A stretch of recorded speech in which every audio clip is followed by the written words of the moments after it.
How you doing, folks? We're talking about subtracting fractions today, and a couple different types of subtracting fractions at that. We're going to talk about some basics and then get into some more complicated concepts, which I think that you can handle, and I think that you need to be able to handle because this is where middle school math is. We have to tackle some difficult concepts here. Take a moment to jot down some notes if you wish. We're going to get started really quickly. And here we go. Like I said, got to pause, rewind if you have to, take notes if you need to, answer stuff if you need to. I encourage you to try some stuff if you want to, and pause now if you need to. And we're going to get started. You're going to notice that in the steps of subtracting fractions, you want to try to find a common denominator first. With adding and subtracting fractions, you always want to have a common denominator. This has a common denominator already, so there's less work to do. We simply have to subtract our numerators, keep our denominator the same, and then simplify if necessary. So let's do that. We see that we have 8. We're great. 7 minus 5 looks like it's going to be 2, and our denominator is 8. Now that's not our final answer, but it is pretty close. We want to simplify this fraction. They're both divisible by, and by both I mean numerator and denominator. These are both divisible by 2, so I'm going to split them both in half, and my answer is actually going to be 1/4. So that's my final answer for the first example. Our second example is 3/4 minus 1/3. We don't have a common denominator. We need one though. And we've talked in previous lessons and videos that I can multiply my denominators here and I can create a common denominator. So I'll do that with these. 4 times 3 is 12. I need to consider my numerators though. And I can either multiply this by the same factor as the 4, which would be 3, or I can just do cross multiplication. And I can say 3 times 3 is 9, and I can say 4 times 1 is 4. And that gives me a problem that I can solve because I have a common denominator. 9 minus 4 is going to be 5, and my denominator stays the same. And that will be my final answer because 5 and 12 have nothing in common. There's no common factor there besides 1 that they can use to be reduced. So 5/12 is my answer. My last example here for now is 4 6/10 minus 1 2/5. And you'll notice that all these examples have kind of increased in difficulty. We have common denominator, we have unlike denominators, and now we have unlike denominators with mixed numbers. Now, if these are different, we still have to get a common denominator. Keep that phrase in your head, common denominator. I see a 10 and I see a 5. Now, I can multiply 5 times 10 and get 50 as my common denominator, but if I look at them very closely, I see that 5 fits into 10.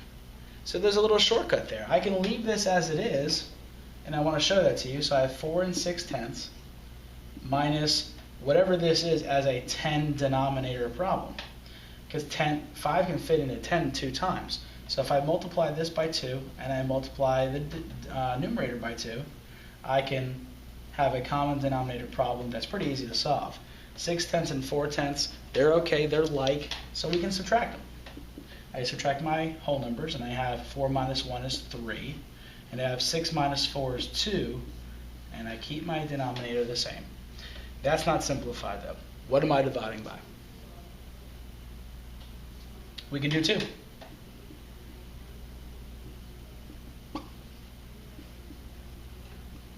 And that would be my final answer. There's nothing too shocking about this. The unlike denominator concept just reminds you to do extra work. And the work is just basic skills. So keep practicing that. Keep checking your work. Keep going through a set of steps. Use your notes. Practice this. Ask questions and come to class with questions. This is where it gets a little bit more difficult, but I don't think too much more. And we like to call it subtracting with borrowing. Let me see if this is on the video. Yeah, you can barely see it. I can't. There you go. Good enough. Okay. So subtracting with borrowing. Sorry about that adjustment there. Hope you can see me. Hello. When we subtract with borrowing, we are doing the same thing concept-wise that we would do with whole numbers. Think about 75 minus 28. Well, I can't subtract 5 minus 8. But I can borrow from this place value, which is basically 70. I can take 10 off of there, make this a 6, which is 60, and I can bring the 10 to this 5 and call it 15. Sorry, it's a kind of a sloppy 5. Good enough. Now I can subtract 15 minus 8, so that's 7. I can subtract 6 minus 2, that's 4.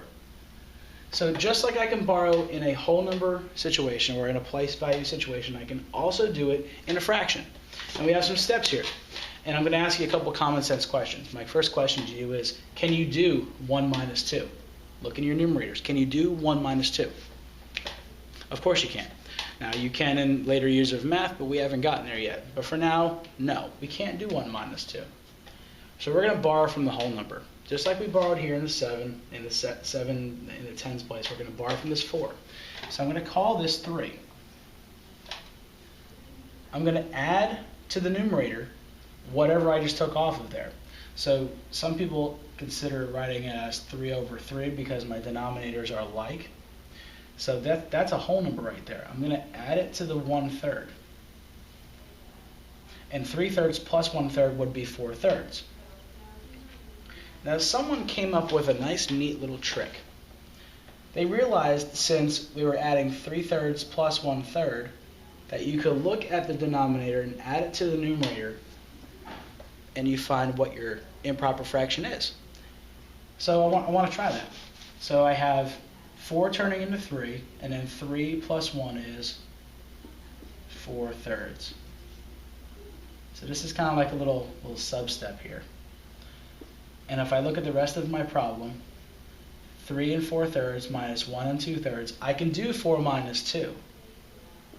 And so my answer is 3 minus 1 is 2, and 4 minus 2 is 2, and this is 2 and 2/3.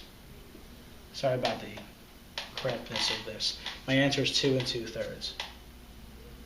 Now I want to do a couple of extra examples if you can hang on. This is a little bit of a lengthy video, and I do apologize for that. But I want to give you a little bit of grounding in this before you go ahead and start doing some other stuff. So how about this? 5 and 1/2 minus 2 and 2/3. How about that? Okay, nothing too big. The numbers don't matter. We just have to be able to understand the concept. Now, can you do 1 minus 2?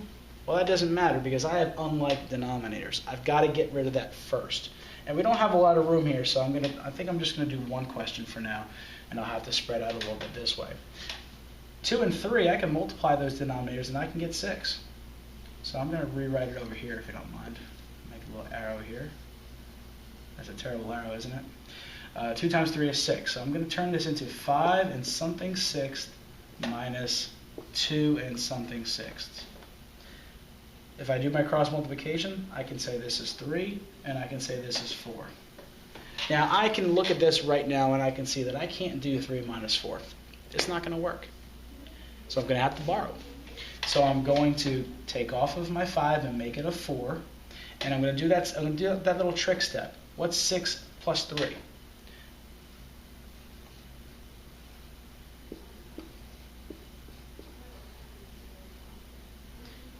Four and 9, 6 minus 2 and 4, 6. Can I do 9 minus 4? I hope so. What is 9 minus 4?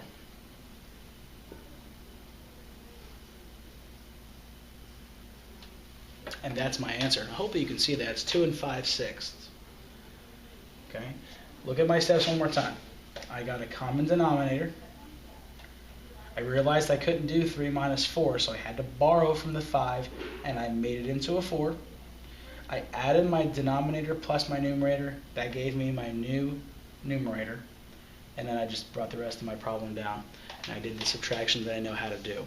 Now, I might remind you that if you have an answer that is not simplified, that you should go ahead and simplify it. It's not going to happen every time that you have a perfectly simplified answer. So make sure you're doing the same things that we've done before. It's all the same skills, all the same operations. Remember to practice this. This is something that takes time. If you don't get it the first time, try it again. And if you're not sure if you're doing it right, ask. Bring your notes to class, bring your questions to class. Thank you to those of you who are doing that, and I look forward to seeing you guys soon.